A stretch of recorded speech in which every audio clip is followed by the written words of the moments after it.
Hello friends, स्वागत है आपका अपने यूट्यूब चैनल कॉमर्स स्कूल पर। तो देखिए, आज की इस वीडियो में हम डिस्कस करेंगे पीवाईक्यू, जो कि आपके प्रीवियस ईयर पूछे गए थे। तो अभी आपके सामने ये स्क्रीन पर 2018 का केवीएस का आपका पीजीटी कॉमर्स का पेपर है, आप देख सकते हो। और इससे आप लोगों को आइडिया भी हो जाएगा कि किस तरह के क्वेश्चन आप लोगों से पूछे जाते हैं, कितना लेवल, जो लेवल है क्वेश्चन का वो कैसा रहता है, कितना हाई लेवल। और आज की इस वीडियो को देखने के बाद ही आपको बिल्कुल क्लियर हो जाएगा कि भाई जो एनसीईआरटी की आपकी बुक है क्लास 11th और 12th की अकाउंट्स की, और इसी के साथ ही आपकी बिजनेस स्टडीज़ की कितनी इंपॉर्टेंट है। तो मैंने पहले भी बोला है और आपको अब भी यही बोलना चाहूँगी कि जो आपकी क्लास 11th और 12th की एनसीईआरटी की है उसको कम से कम 2 बार करके जाना, और उसमें से आप किसी भी टॉपिक को मत छोड़ना। एनसीईआरटी के अंदर आपकी हर एक लाइन आप लोगों के लिए इंपॉर्टेंट है। अगर आपने एनसीईआरटी को भी अच्छे से कर लिया तो भी आप आराम से 80+ स्कोर कर सकते हो। ठीक है, तो आपका जो 100 मार्क्स का अभी एग्जाम होगा पीजीटी कॉमर्स का केवीएस का, तो उसमें से आपको 90%, ठीक है, 90 यहाँ पे मैं बोल सकती हूँ, आपको एनसीईआरटी में से ही देखने को मिल जाएंगे। नहीं तो अगर यहाँ पे थोड़ा सा अगर ये भी बात करें कि भी लेवल कभी हाई ना आ जाए, कभी ज़्यादा ऊपर से ना पूछ लिया जाए, तो फिर भी अगर यहाँ पे हम रिस्क लेके चले तो फिर भी 80 क्वेश्चन तो आपको एज इट इज एनसीईआरटी में से ही मिल जाएंगे। इसलिए अपनी एनसीईआरटी को करके जाना। और देखिए, वे बच्चे जिन्होंने कुछ भी नहीं किया है अभी तक, तो वे एनसीईआरटी को करे, और जिन्होंने कर लिया है अपना एनसीईआरटी कंप्लीट कर लिए, तो वे अपना फिर थोड़ा सा और हाई लेवल का कर सकते हैं। ठीक है, तो अपने टाइम के अकॉर्डिंग आपको मैनेज करना है, लेकिन पहले जो आपको फोकस करना है वो एनसीईआरटी पर ही करना। उसके बाद फिर आप कितना भी हाई लेवल जा सकते हो, तो जितना हाई लेवल जाओगे तो वहाँ पे आपके जो चांसेज है वो और ज़्यादा हो जाएंगे। ठीक है, तो चलिए फिर आज की इस वीडियो को स्टार्ट करते हैं और एमसी जो आपके पीवाईक्यू आ रखे हैं 2018 का जो आपका पेपर है, और उसको देखते हैं। और मैं आपको 2018 का ये पूरा पेपर आपको प्रोवाइड करा दूंगी, और यहाँ पे विद एक्सप्लेनेशन हम करेंगे, तो आप लोग देख लेना। और पीवाईक्यू करना आपके लिए बहुत ही ज़रूरी है, पहले भी बोलती हूँ और अभी भी यही कि भी आपको ना सिलेबस करने के बाद ही आपने जितना हो सके उतने मॉक टेस्ट, एमसीक्यू या फिर पीवाईक्यू आप करने स्टार्ट कर दीजिए। डेली के 50 आप एमसीक्यू है उनको लगाइए, उससे आपका जो स्टडी है, आपका जो कॉन्सेप्ट और ज़्यादा स्ट्रॉन्ग होंगे और अच्छी से आपकी प्रिपरेशन होगी। तो आप यहाँ पे देख सकते हो, फर्स्ट क्वेश्चन है, treasury bill is an instrument of short term borrowing maturing in a period of less than 1 year, it is used by. तो जो आपका ट्रेजरी बिल है ये आपका एक शॉर्ट टर्म बोरोइंग है, ठीक है, जिसका जो टाइमिंग है वो आपका 1 साल से कम का रहेगा। तो इसको बेसिकली कौन यूज करता है, तो इसका राइट आंसर होगा आपका central government. Second option is the right answer. Next है 72 question, when computing the purchasing power gain or loss on net monetary items, which of the following accounts is classified as non monetary। तो देखिए, यहाँ से आप देख सकते हो कि भी जैसे आपको अगर ना कुछ समझ में आए ना, तो यहाँ से भी एक आइडिया लगा सकते हो। यहाँ पे इन्होंने मोनेटरी आइटम्स की बात करी है और नॉन मोनेटरी, तो नॉन, और यहाँ पे जो क्वेश्चन पूछा गया which of the following accounts is classified as the non monetary. तो यहाँ पे 4 ऑप्शन में आप देख सकते हो, जहाँ पे नॉन मोनेटरी, नॉन कैश की बात होगी वही आपका आंसर हो जाएगा। तो यहाँ पे अगर मैं बात करती हूँ आपका डेप्रिसिएशन, यहाँ पे डायरेक्टली आपको दिख जाएगा एक्यूमुलेटेड डेप्रिसिएशन ऑफ इक्विपमेंट, आपका क्या है, नॉन कैश आइटम है। ठीक है, यहाँ पे हमें किसी तरह की कैश की पेमेंट नहीं करनी पड़ती डेप्रिसिएशन में। तो हमारा जो राइट आंसर है वो क्या होगा, सेकंड ऑप्शन हमारा राइट आंसर है। इसी के साथ ही नेक्स्ट है, विच वन इज द करेक्ट। तो यहाँ पे कौन सा करेक्ट है, मैं आंसर ही आपको बता देती हूँ। Rent, lighting and supervision cost are the common cost. तो ये हमारा राइट आंसर है। क्यों, क्योंकि देखिए, जो एक बिजनेस के अंदर जो भी आपके प्रोडक्ट है, जो भी आपका प्रोडक्शन होगा, तो वहाँ पे हम ये नहीं बता सकते कि भाई जो रेंट है, हमें रेंट तो पूरा जो हमारा जो ऑफिस है, ठीक है, जो भी हमारी फैक्ट्री है, हमें रेंट उसका कंप्लीट देना पड़ेगा, चाहे अब उस फैक्ट्री के अंदर हम एक प्रोडक्ट प्रोड्यूस करें या फिर हम 10 प्रोडक्ट। तो जो रेंट है उसको हम इस तरह से डिवाइड नहीं कर सकते कि भी एक प्रोडक्ट के लिए इतना रेंट रहेगा, दो प्रोडक्ट होंगे तो तब इतना रेंट लगेगा। ठीक है, इसी तरह से लाइटिंग है, लाइटिंग तो सब पे ही आएगी, तो वहाँ पे चाहे आप एक प्रोडक्ट बना रहे हो या फिर 1000 प्रोडक्ट बना रहे हो। सुपरविजन की बात भी करते हैं तो सेम आपका ये रहेगा, जो सुपरविजन होगा वो सभी का होगा। ठीक है, या फिर एक का करो, या ऐसे नहीं बता सकते कि भाई एक का सुपरविजन करने में इतनी कॉस्ट आएगी, एक प्रोडक्ट का 10 का सुपरविजन करने में इतनी कॉस्ट आएगी। तो बेसिकली ये हमारी क्या है, कॉमन कॉस्ट है। ठीक है, तो ये हमारा क्या है, राइट आंसर है। नेक्स्ट क्वेश्चन है यहाँ पे 74 question, which of the following is not an element of the computer system, का जो एलिमेंट नहीं है। तो देखिए, यहाँ पे आपका सॉफ्टवेयर भी कंप्यूटर सिस्टम का एलिमेंट है, हार्डवेयर भी और पीपल भी, क्योंकि भाई आदमी तो चाहिए ना, वही तो कंप्यूटर को रन करेगा एक तरह से। तो यहाँ पे बेसिकली जो इंटरनेट आपका राइट आंसर रहेगा, ये आपका एलिमेंट नहीं है। तो कंप्यूटर से भी आपके 4 to 5 क्वेश्चन आप लोगों को आराम से देखने को मिलेंगे। तो जो भी आपके कंप्यूटर का पोर्शन गिवन आपका क्लास 11th और 12th में, आई थिंक आपका 12th में गिवन है, तो वो करके चले जाना आप, जो है उसी में आपका काम चल जाएगा, ठीक है। और ज़्यादा कर सकते हो तो अच्छी बात है। नेक्स्ट है हमारा, Reshma has return goods worth ₹10,000 to Rajesh as she found them defective, which document is to be prepared by the Rajesh for the same. तो क्वेश्चन बेसिकली क्या बोलता है कि जो रेशमा है, रेशमा ने 10,000 रुपये का जो माल है वो डिफेक्टिव था, तो डिफेक्टिव होने की वजह से राजेश को रिटर्न कर दिया। तो बेसिकली यहाँ पे हमारा जो राजेश है, राजेश कौन हुआ, सेलर हुआ। उसने क्या किया होगा, सामान बेचा होगा, किसको, रेशमा को। तो रेशमा हमारा क्या है, बायर है, ठीक है, लेकिन डिफेक्टिव था, तो इसका मतलब उसने वापस कर दिया। तो वापस कर दिया राजेश को, तो एक तरह से राजेश के लिए क्या होगी, हमारी सेल्स रिटर्न हो गई, ठीक है। तो उस केस में अब राजेश एक डॉक्यूमेंट प्रिपेयर करेगा। तो कौन सा डॉक्यूमेंट प्रिपेयर करेगा, तो देखिए जब राजेश ने सेल किया था रेशमा को, तो रेशमा उस टाइम राजेश की क्या बनी थी, ये बनी थी उसकी डेटर, ठीक है, देनदार, कि भी इसने उधार में माल खरीदा है रेशमा ने, तो अब इसको राजेश को पैसा देना पड़ेगा। लेकिन अब उसने 10,000 का माल वापस भेज दिया है, वापस भेज दिया है, तो कहीं ना कहीं 10,000 अभी किसको देने पड़ेंगे, राजेश को। तो राजेश को देने पड़ेंगे। तो अब इस केस में रेशमा उसकी एक तरह से क्या हो चुकी है, क्रेडिटर हो चुकी है, भाई 10,000 रुपये का माल उसने वापस भेजा। तो इसलिए इस केस में जो राजेश है वो कौन सा डॉक्यूमेंट बनाएगा, क्रेडिट नोट। तो सेकंड हमारा हो जाएगा राइट आंसर। नेक्स्ट है 76 question, which one is not the purpose और objective of the analysis of the financial statement. जब भी आप क्वेश्चन को रीड करो बिल्कुल अच्छे से ध्यान से रीड करना।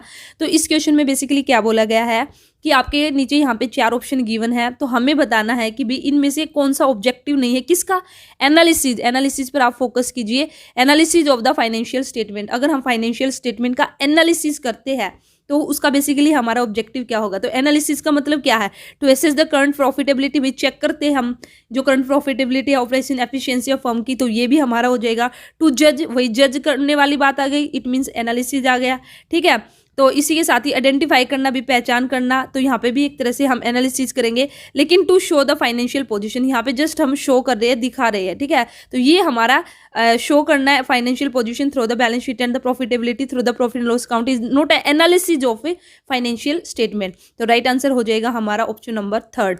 नेक्स्ट है 77 question, share limited purchased a machine, Shri limited purchase a machine for ₹40 lakh. तो जो श्री लिमिटेड कंपनी है जो भी है, उसने परचेज की एक मशीन 40 लाख रुपए की, payable as 25% in cash and balance by the issue of the 8% debenture of ₹400 each at a premium of 20%। How many debentures are issue to the vendor.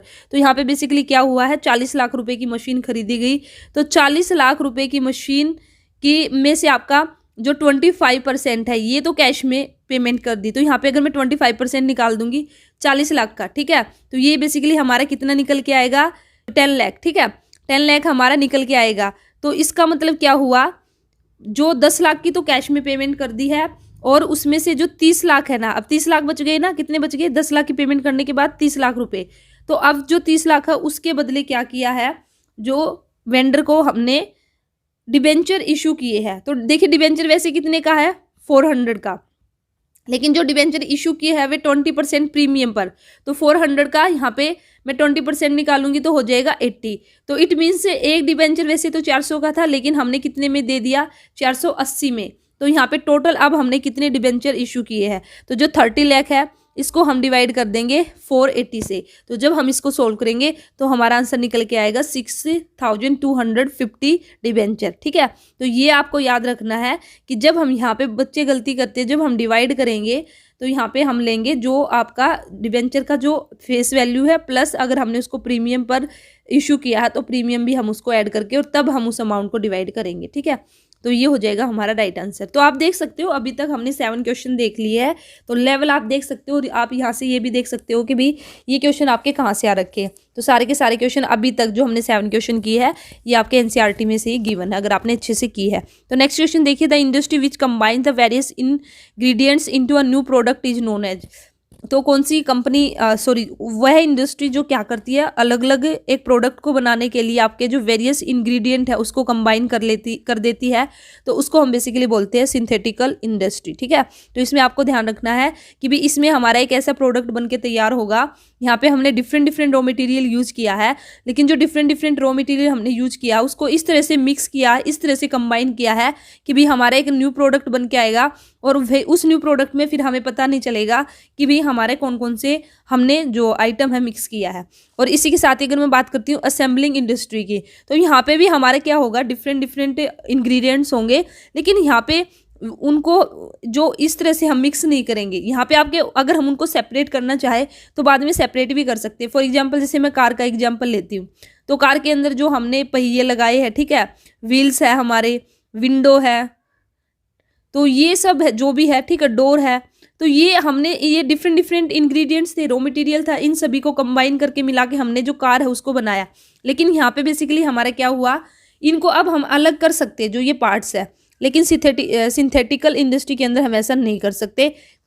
एक बार जो हमने बना दिया रॉ मटेरियल इस तरह से मिक्स हो जाएगा कि भी फिर हमें पता ही नहीं चलेगा कि इसके अंदर हमारे कौन कौन से इंग्रेडिएंट्स है। ठीक है, जैसे यहाँ पे मैं बात करती हूँ, बिल्कुल छोटा सा एग्जांपल दूंगी, जैसे हम डोसा बनाते हैं, ठीक है, तो जो डोसा का पेस्ट है, तो जब हम उसको भिगोते हैं उसमें हमारा जो भी चावल रहेगा, दाल रहेगी हमारी, ठीक है, और भी जैसे हम मेथी दाना वगैरह जो सब ये सब डालते हैं, लेकिन डालने के बाद जब हम पेस्ट बना लेते हैं तो ये डिफरेंट डिफरेंट इंग्रेडिएंट्स से वो जो हमें पेस्ट निकलता है, तो न्यू प्रोडक्ट हमारा है और उसमें ये इंग्रेडिएंट इस तरह से मिल गए कि भाई फिर हमें पता ही नहीं चलता कि भाई इसमें क्या है और क्या नहीं है, या अब हम जो चावल है, दाल है, उसको अलग नहीं कर सकते, लेकिन असेंबलिंग में हम अलग कर सकते हैं जो पार्ट्स है।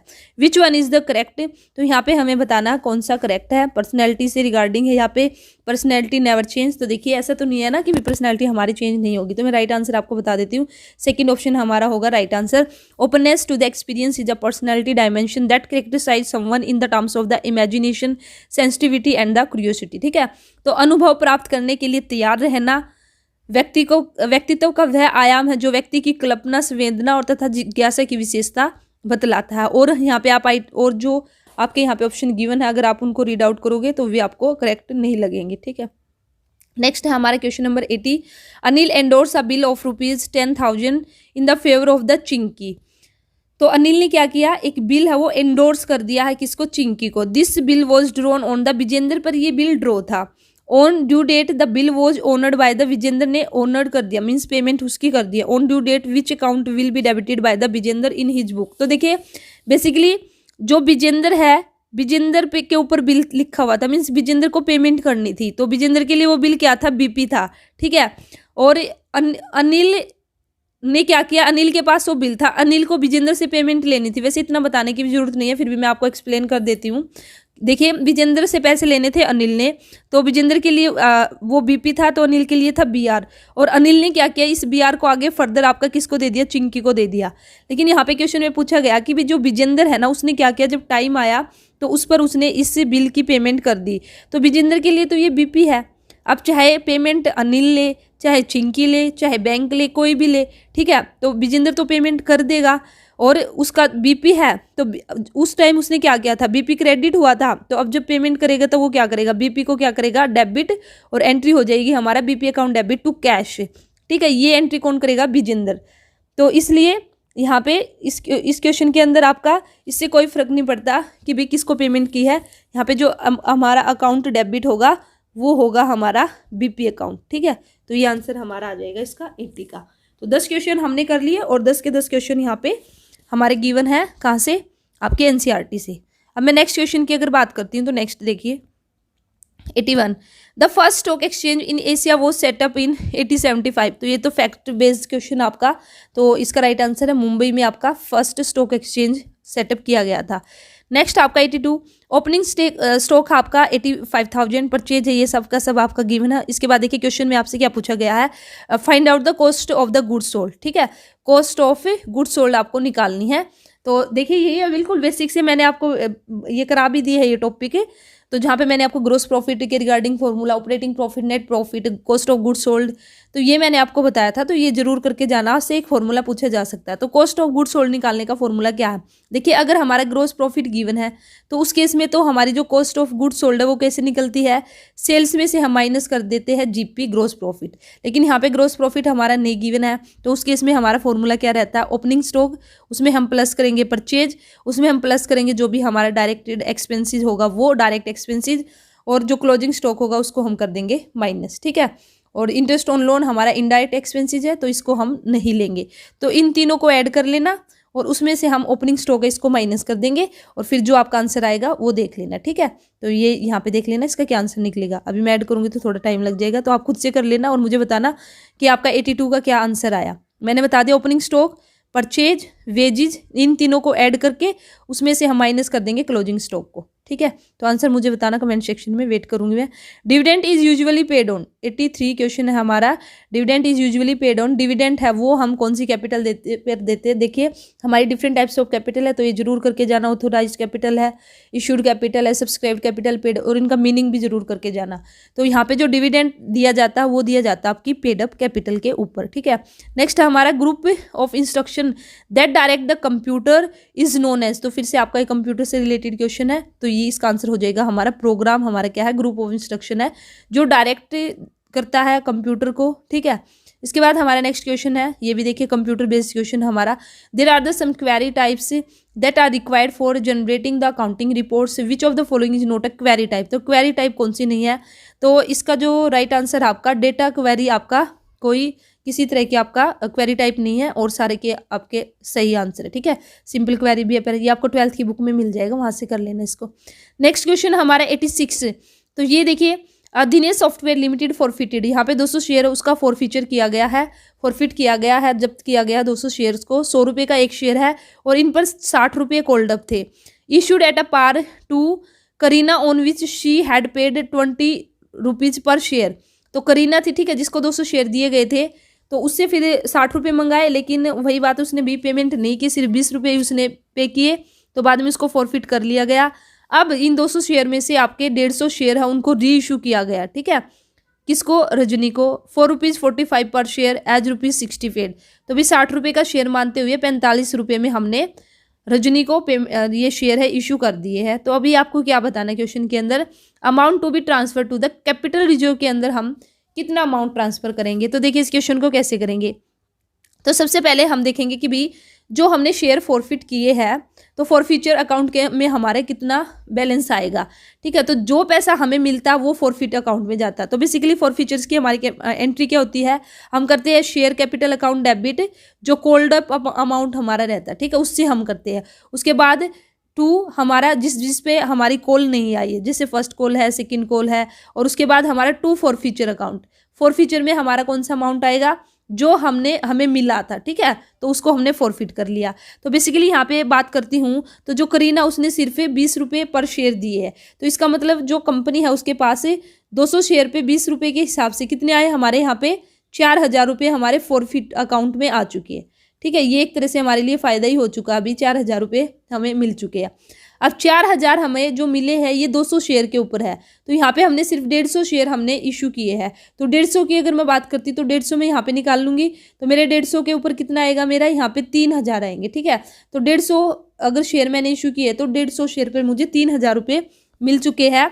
तो अब देखिए, अब इन्होंने क्या किया, 60 रुपये का शेयर है और 45 रुपये में शेयर इन्होंने इशू किया है। तो यहाँ पे नुकसान कितने का हुआ? 15 रुपये का।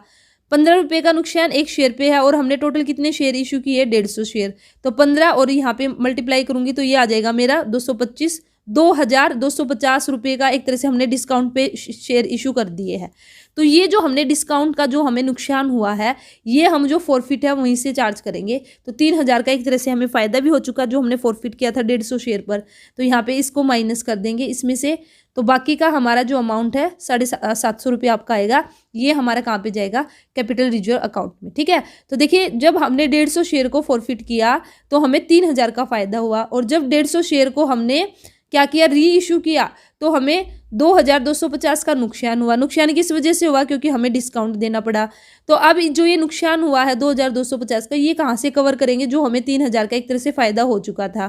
तो अब बाकी का जो बैलेंस बचेगा 750 रुपये अभी भी बच गए हमारे फॉरफिटर अकाउंट, फॉरफिटर जो अकाउंट है उसके अंदर। तो उसको हम कहाँ पे ट्रांसफर कर देंगे, 750 रुपये के कैपिटल रिजर्व के अंदर। ठीक है, तो राइट आंसर हो जाएगा हमारा ऑप्शन नंबर फर्स्ट, 750 रुपये। नेक्स्ट देखिए, अब नेक्स्ट है, an agreed consumer can lodge complaint to the state consumer commission if the value of the goods और the services in the question along with the compensation. तो ये आपका जो consumer protection act है वहाँ से क्वेश्चन पूछा गया है। तो यहाँ पे बेसिकली आपसे लिमिटेशन पूछी गई है कि भाई अगर आप जो आपका जैसे डिस्ट्रिक्ट लेवल पे अगर आप कंप्लेन करते हो, स्टेट लेवल पे हम कंप्लेन करते हैं, ठीक है, तो ये हमारी लिमिट है यहाँ पे कि भाई इतने अमाउंट तक हम डिस्ट्रिक्ट लेवल पे जा सकते हैं, इससे ज़्यादा हम स्टेट पर, उससे ज़्यादा हम सेंट्रल लेवल पे जा सकते हैं। तो ये जो आपका क्वेश्चन पूछ रखा है ये आपका पुराने एक्ट के अकॉर्डिंग है। अभी आपकी जो लिमिटेशन है वो आपकी चेंज हो चुकी है। तो पुराने एक्ट के अकॉर्डिंग क्या थी, आप डिस्ट्रिक्ट में 20 लाख रुपये तक जाते थे, ठीक है, तो इस तरह से। लेकिन अभी आपको पुराने, वैसे आप पुराने की भी याद करके चले जाना, लेकिन मेन आपको जो न्यू है, जो अब न्यू एक्ट है उसके अकॉर्डिंग अगर यहाँ पे हम आंसर देना चाहे तो इन्होंने स्टेट का पूछा है, ठीक है। तो न्यू के अकॉर्डिंग हम डिस्ट्रिक्ट में जाएंगे 1 करोड़ तक, और 1 करोड़ से ज़्यादा है और 10 करोड़ तक है तो हम स्टेट लेवल पे जाएंगे, और 10 करोड़ से ज़्यादा की कंप्लेंट है तो फिर हमें सेंट्रल लेवल पे जाएंगे, ठीक है। तो ये आपकी मैंने न्यू आपको बता दी है, और ये यहाँ पे आपकी पुरानी के अकॉर्डिंग दे रखी है, जो आपकी 20 लाख थी, फिर 20 लाख से ज़्यादा आपकी वहाँ पे स्टेट में थी, ठीक है, और फिर 1 करोड़ से ज़्यादा हमारी क्या थी, सेंट्रल लेवल की थी। तो यहाँ पे देखिए नेक्स्ट क्वेश्चन हमारा, विच वन इज़ ट्रू, तो कौन सी यहाँ पे ट्रू है, तो यहाँ पे जो फर्स्ट ऑप्शन है ये आपका ट्रू। अकाउंटिंग क्या है, सोशल साइंस है, क्योंकि सोसाइटी, क्योंकि समाज, लोगों से ही हमारी क्या है रिलेटेड अकाउंटिंग, तो ये हमारी क्या हो जाएगी ट्रू। और बाकी की आप यहाँ पे रीड आउट करोगे तो ये आपकी सारी रॉन्ग है, ठीक है, तो आप देख लेना। तो देखिए जैसे मैं एक बता देती हूँ, economic life of an enterprise is artificially split into periodic intervals according with the going. तो भाई गोइंग कंसर्न के अजम्पशन के अकॉर्डिंग थोड़ी ना इकोनॉमिक लाइफ है जो एंटरप्राइज की, उसको आपका जो पीरियड्स है उसमें डिवाइड किया गया शॉर्ट इंटरवल्स में। तो वो तो बेसिकली किसके बेस पे, अकाउंटिंग पीरियड अजम्पशन के बेस पे, ठीक है। तो यहाँ पे उल्टा दिया इन्होंने। सेकंड में इन्होंने कह दिया assets are classified as current and fixed assets accounting period assumption के अकॉर्डिंग। नहीं, ये वाला तो अकाउंटिंग पीरियड अजम्पशन के ऊपर, जो अकाउंटिंग पीरियड अजम्पशन है इसके अकॉर्डिंग तो आपका ये सेकंड है, ठीक है। और जो ये थर्ड है ना, थर्ड किसकी अजम्पशन के अकॉर्डिंग है, गोइंग कंसर्न। गोइंग कंसर्न के बेस पे हम करंट एसेट्स और जो फिक्स्ड एसेट्स है उसको करते हैं, ठीक है। तो इस तरह से यहाँ पे गिवन है। नेक्स्ट हमारा 89, अ machine was purchase on April 1 2017, 2017 में। यहाँ पे ना आपको डेप्रिसिएशन पूछा गया, ठीक है। डेप्रिसिएशन हमें कैसे चार्ज करना है, डिमिनिशिंग बैलेंस मेथड से। तो इसको हम सोल्व करेंगे और तब हम इसका आंसर निकालेंगे, ठीक है। तो देखिए यहाँ पे अगर मैं इसको सोल्व करती हूँ तो पहले क्वेश्चन ही रीड आउट करना पड़ेगा। अ machine was purchased on April 1 2017 for 10 lakh रुपए की हमने एक मशीन परचेज की। On October 1 2017 new machine was added for ₹4 lakh. फिर भाई 1 अक्टूबर को फिर हमने 4 लाख की मशीन है परचेज कर ली। Calculate the balance of the machine account as on the March. तो हमें कैलकुलेट करना कि भाई जो मशीन, जो बैलेंस है मशीन का, ठीक है, calculate the machine balance of the machine account as on March 31, 2018 if the depreciation is charge at the rate of 20% per annum on the diminishing balance method. तो देखिए यहाँ पे आपको कैलकुलेट करना पड़ेगा। तो कैसे करेंगे, तो पहले जो आपने एक मशीन 1 अप्रैल 2017 को 10 लाख रुपए की परचेज की है, तो जो 10 लाख रुपए की आपने परचेज की है तो 10 लाख पे हम डेप्रिसिएशन चार्ज करेंगे 20% के अकॉर्डिंग। तो 20% जब मैं यहाँ पे निकालूंगी 10 लाख का 20%, तो जो डेप्रिसिएशन आएगा वो आएगा 2 लाख रुपए, ठीक है, जो मशीनरी हमने 1 अप्रैल 2017 को परचेज की थी। फिर जो सेकंड मशीनरी है वो 1 अक्टूबर 2017 को परचेज की है 4 लाख की। तो अब हम 4 लाख पे निकालेंगे डेप्रिसिएशन 20% की रेट से, लेकिन यहाँ पे जो हमारा टाइमिंग रहेगी वो रहेगी 6 मंथ की, ठीक है, क्योंकि 1 अक्टूबर से 31 मार्च तक का जो टाइमिंग है वो 6 महीने बनेगा। तो 6 महीने का जब मैं यहाँ पे निकालूंगी तो ये आ जाएगा मेरा 40,000, ठीक है, 40,000। तो टोटल, तो जो 40,000 यहाँ पे आ जाएगा डेप्रिसिएशन। तो जो पहली मशीनरी थी जो 10 लाख रुपए की खरीदी थी तो उस पर 2 लाख है डेप्रिसिएशन, और जो दूसरी हमने 4 लाख की खरीदी उस पर 40,000 है। तो हमें जो बैलेंस बताना मशीन अकाउंट का, तो जो पहली मशीन है उसका बैलेंस कितना बचेगा, 10 लाख में से 2 लाख हमारा डेप्रिसिएशन माइनस कर दूंगी तो मेरा आएगा 8 लाख रुपए पहली मशीन का बैलेंस से। दूसरी मशीन का बैलेंस मेरा कितना आएगा, 4 लाख रुपए की मशीन है और 40,000 लग गया उस पर क्या, डेप्रिसिएशन। तो 4 लाख में से जब मैं 40,000 डेप्रिसिएशन का माइनस करूंगी तो ये आ जाएगा मेरा 3,60,000, 3,60,000, ठीक है। और जब मैं इसको ऐड करूंगी 8 लाख में तो ये आ जाएगा मेरा 11,60,000। तो जो बैलेंस रहेगा मशीन अकाउंट का तो वो राइट आंसर हो जाएगा हमारा थर्ड, 11,60,000। तो इस तरह से हम इसको निकाल देंगे, ठीक है। तो नेक्स्ट क्वेश्चन है हमारा 90 question, analysis of the comparative financial statement includes.